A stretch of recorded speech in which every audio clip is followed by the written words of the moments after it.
नमस्कार, मैं हूं Raj Narayan Mishra. D news 24x7 में आपका स्वागत है। आइए डालते हैं एक नजर आज की सुर्खियों। यहाँ के लोकल कुछ नेता हैं जिन्होंने एक प्रोपेगेंडा फैलाया, पहले भूमि बनाई इस नाले को, उस पर कब्जा करने का काम हो रहा है। आप देख सकते हैं जीना मुश्किल हो गया, लोगों का नर्क में जी रहे हैं। मुझे लगता है कि भारतीय जनता पार्टी ने ओखला और गाजीपुर से सारा कूड़ा ला के यहाँ डालना शुरू कर। फिलहाल मैंने एक कंप्लेंट थाने में दे दी है। इस नाले को जिन लोगों ने ढकाया है उनके खिलाफ जाँच की जाए, FIR की जाए, ताकि इन लोगों को साथ इंसाफ हो सके। कोर्ट में भी जाऊंगा, जहां से मुझे पूरी उम्मीद है कोर्ट न्याय करेगा और ये जो नाला है एज इट इज नाला खोदा जाएगा। बाजी ने कौन से पेपर जमा कर रखे हैं आपने बताया, तो वो भी मैं जरूर देखूंगा जो मेरे काम आ सकते हैं। क्यों नहीं करा पाएंगे? एरिया के लोगों ने मुझे वोट दिया है। मैं कोई 300-400 वोटों से जीत के नहीं आया हूँ, 36,000 वोटों से जीत के आया हूँ। ये मेरी जिम्मेदारी है और मैं करके दिखाऊंगा। भाजपा की 4 इंजन की सरकार है, कहने चारों इंजन फ्लॉप हैं। इन्होंने कब्जा कर रखा है, उन पे भी जल्द से जल्द कार्रवाई होगी। ये किसी के बाप दादा की जगह नहीं है कि भाजपा के नेताओं से मैं इतना कहूंगा, ये दोगले किस्म की राजनीति करना बंद कर दें। भाजपा का सुपड़ा साफ है दिल्ली से। ये इलाका आप देख रहे हैं वो संगम बिहार के L1, L2 ब्लॉक बांध रोड से शनि बाजार के अंतिम छोर तक जाने वाले नाले का है, जहां पर नाले का नामो निशान भी आपको दिखाई नहीं दे रहा होगा।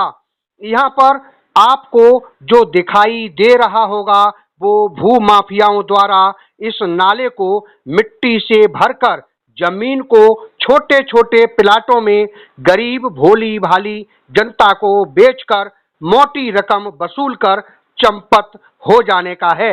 बताया जाता है बांध रोड जहां से ये नाला शुरू होता है, वहां इस नाले की चौड़ाई लगभग 110 मीटर है और ये नाला संगम बिहार से चर्च कॉलोनी के नजदीक तक बताया जाता है। लेकिन ये पूरा नाला भू माफियाओं की भेंट चढ़ गया है। तमाम पार्टियों के नेता आए और अपनी अपनी राजनीतिक रोटियां सेक कर चले गए। संगम बिहार जैसे इलाके में पानी भरने की एक वजह ऐसे नाले भी हैं जिन पर भू माफियाओं ने कब्जा जमा रखा है। नाले को बंद होने की वजह से जब स्थानीय निवासियों के घरों में पानी भरने लगा तो लोगों ने देवली विधानसभा के विधायक प्रेम चौहान से गुहार लगाई।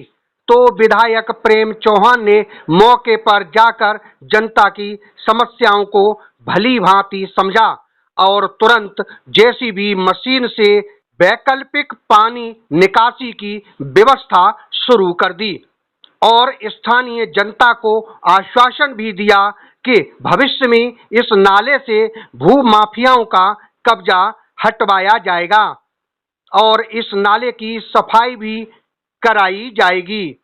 और भू माफियाओं के खिलाफ स्थानीय नेवसराय थाने में तहरीर भी दी है और उनके खिलाफ कानूनी कार्रवाई करने की बात भी कही है। बताया ये भी जाता है कि पहले जो यहाँ के पार्षद थे मूलचंद शर्मा जी, उन्होंने भी इस नाले की सफाई के लिए कई जगह शिकायतें की। बताया यहाँ तक भी जाता है कि इस नाले की सफाई के लिए कोर्ट में केस भी चल रहा है।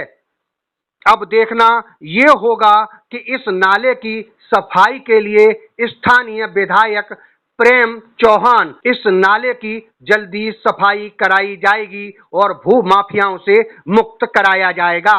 अब देखना ये होगा ये नाला कब तक साफ होता है या ऐसे ही भू माफियाओं की भेंट चढ़ा रहेगा।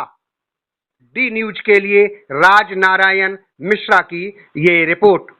ये यहाँ के लोकल कुछ नेता हैं जिन्होंने एक प्रोपेगेंडा फैलाया कि यहाँ पर बारात घर बनाएंगे, यहाँ पर दुनिया भर की चीज़ें करने के लिए कहा प्रशासन ने। लेकिन हकीकत ये है कि इस भूमि को पहले भूमि बनाई इस नाले को, उस पर कब्जा करने का काम हो रहा है। आप देख सकते हो जाके। लेकिन इस सब में जो यहाँ के लोकल लोग हैं, जो हजारों के घर हैं यहाँ पर, उनके घर में जाके देखेंगे, उनके घर में 4-4 फुट तक पानी भरा हुआ है।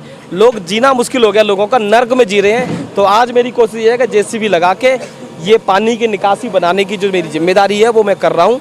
और पीछे आप जाके देखेंगे तो यहाँ पर नर्क हो रखा है, पूरा इतना कूड़ा कूड़ा कर रखा है। मुझे लगता है कि भारतीय जनता पार्टी ने ओखला और गाजीपुर से सारा कूड़ा ला के यहाँ डालना शुरू कर दिया। आप खुद आके देख सकते हैं। फिलहाल मैंने एक कंप्लेंट थाने में दे दी है। इस नाले को जिन लोगों ने ढकाया है उनके खिलाफ जांच की जाए, एफआईआर की जाए, ताकि इन लोगों को साथ इंसाफ हो सके। और इन्हीं कागज़ों को लेके मैं बहुत जल्द कोर्ट में भी जाऊंगा, जहां से मुझे पूरी उम्मीद है कोर्ट न्याय करेगा और ये जो नाला है एज इट इज़ नाला खोदा जाएगा। देखिए, मुझे जानकारी नहीं है मूलचंद शर्मा जी ने कौन से पेपर जमा कर रखे हैं। आपने बताया तो वो भी मैं ज़रूर देखूंगा कि कौन से ऐसे पेपर हैं जो मेरे काम आ सकते हैं।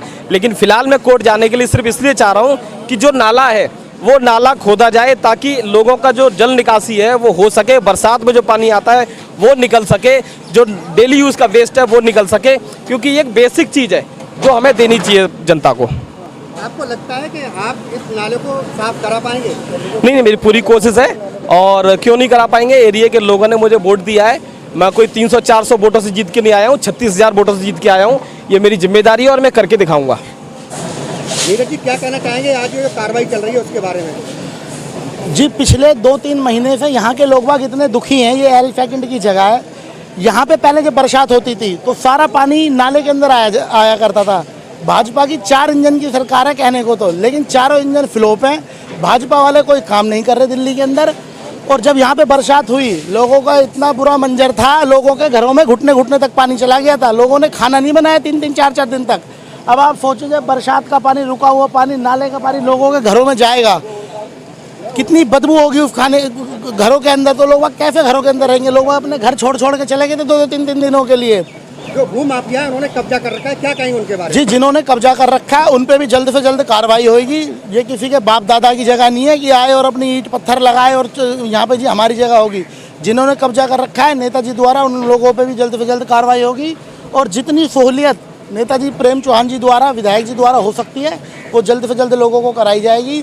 और भाजपा के नेताओं से मैं इतना कहूँगा, ये दोगले किस्म की राजनीति करना बंद कर दें।